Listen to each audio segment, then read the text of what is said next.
इस वीडियो में हम फिर आपके लिए आतंकवाद की समस्या एवं समाधान, ये मोस्ट इम्पोर्टेंट निबंध है। चाहे 12th में आप पढ़ रहे हो, यूपी बोर्ड का एग्जाम देना है, या आप 10th में हैं, आपके लिए ये जो क्वेश्चन है मोस्ट इम्पोर्टेंट है। तो आइए हम आज समझते हैं इसको कैसे लिखना है जिससे आपको फुल मार्क्स मिले, एक भी नंबर ना कटे।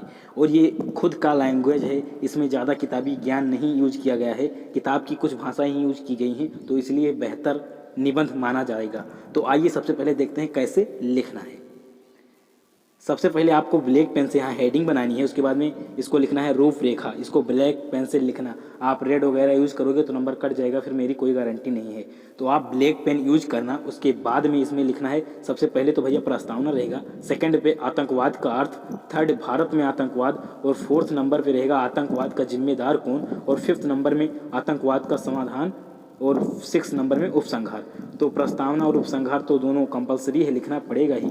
और बीच में जो 4 चीज़ें हैं उसको मैंने इधर उधर से लिखा हूँ, तो उस तरह का आपको भी इसे याद कर लेना है। इतनी चीज़ें तो आपको टॉपिक याद रहना चाहिए रूपरेखा में, क्योंकि यदि ये चीज़ें याद हैं तो फिर आप खुद ब खुद बना के वहाँ लिख सकते हो, फिर किसी रटने की ज़रूरत नहीं पड़ेगी। बस इतना याद कर लीजिए, दिमाग में सेट कर लीजिए। आइए अब देखते हैं सबसे पहले प्रस्तावना से कैसे प्रस्तावना में क्या लिखना है। तो प्रस्तावना में सबसे पहले लिखना है, मनुष्य डर से बहुत निष्क्रिय हो जाता है और इसी डर को लोगों में उत्पन्न करा कि कुछ असामाजिक तत्व, ये यहाँ थोड़ा गलती हो गया, यहाँ असामाजिक सही कर लीजिएगा।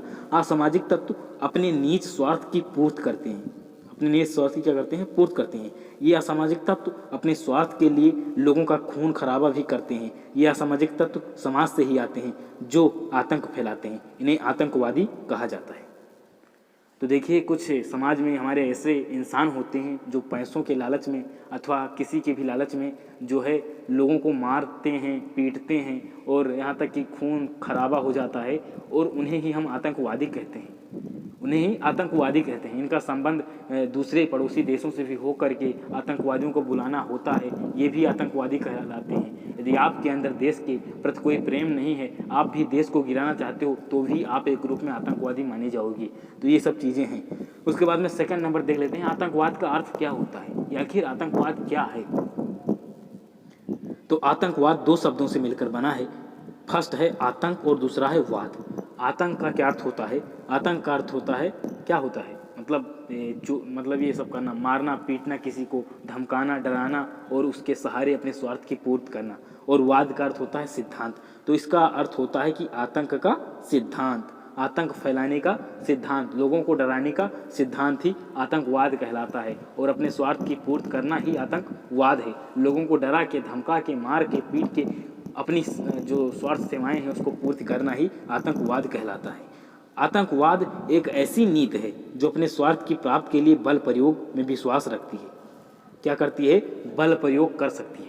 ये जो आतंकवादी होते हैं, पुलवामा आतंक हमला हुआ, आपको पता है, हमारे 42 जवान शहीद हो गए, तो ये सब खून खराबा ही तो हुआ, और ये अपने सिर्फ स्वार्थ की पूर्ति के लिए कराया गया। तो ये सब क्या है, आतंकवाद है।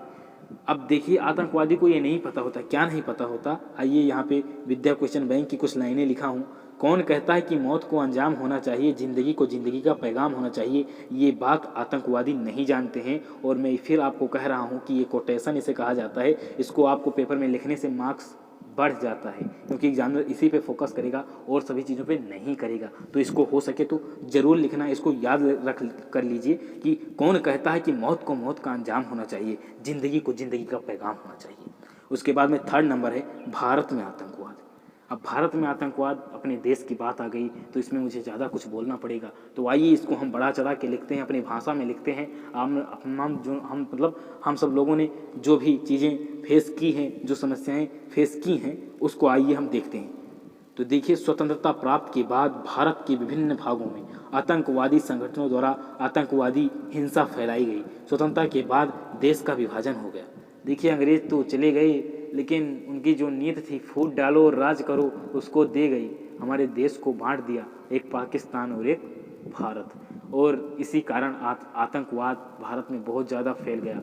पड़ोसी देश जो पाकिस्तान है, आए दिन लगातार हमले करवाता रहता है, कभी पुलवामा अटैक, तो कभी कुछ तो कभी कुछ। आइए अब आगे इसको देखते हैं, कैसे मैंने एक्सप्लेन किया है उसको ज़रा समझते हैं। इस कारण आतंकवादी गतिविधियों में बहुत तीव्रता से वृद्धि हो गई। पाकिस्तानी तत्वों द्वारा प्रेरित आतंकवाद आए दिन 15 अगस्त 26 जनवरी जैसे महान पर्वों पे होता रहता है। आज दिवसों पर हमले करते रहते हैं। इन्होंने कश्मीर को आतंकवादी गतिविधियों का केंद्र बनाया हुआ है। कोई ऐसा दिन नहीं होता कि जिस दिन समाचार पत्र में किसी आतंकीवादी घटना में 10-5 लोगों के मारे जाने की खबर न छपी हो। हाल ही के वर्ष में संसद पर हमला हुआ, पुलवामा जैसे आतंकी हमले में, जिसमें हमारे 42 जवान शहीद हो गए। आपको पता है 42 जवान हमारे जो हैं वो शहीद हो गए थे इस पुलवामा आतंकी हमले में। तो इससे क्या फ़ायदा हुआ? पाकिस्तान अपनी स्वार्थ की पूर्ति कर रहा था। पाकिस्तान की जो आतंकवादी हैं, पाकिस्तान पाल रहा है जिन आतंकवादियों को, वो लोग, लेकिन उसका हमने मुंह तोड़ जवाब दिया। लेकिन फिर क्या फ़ायदा ऐसे खून खराबे से? हमारे इधर 42 जवान मारे गए, उनके घर को कौन समझ सकता है, उनके दर्द को? तो ये सब चीज़ें हैं, तो इसको आप लिख देना। यहाँ पे देखिए मैंने डार के जो कट किया है, यहाँ पे ध्यान दीजिए, यहाँ पे तो इसको मैंने इसलिए कट किया कि मैं आपको समझाना चाहता हूँ कि ऐसा कट कभी पेपर में मत करना। मान लीजिए कोई चीज़ गलत हो जाती है तो उसको एक टिक ऐसे कर सकते हो, यहाँ पे ऐसे कर सकते हो, या 2 कर देना ज़्यादा से ज़्यादा बस, जिससे आपके कॉपी में कोई प्रभाव ना पड़े। अब आप ऐसे पूरा पोते जा रहे हो, ऐसे ऐसे ऐसे ऐसे, तो इससे वहाँ गलत प्रभाव पड़ेगा और एग्जामिनर हो सकता है आपके नंबर काट दे। आगे आइए देख लेते हैं। अगला है आतंकवाद का जिम्मेदार कौन?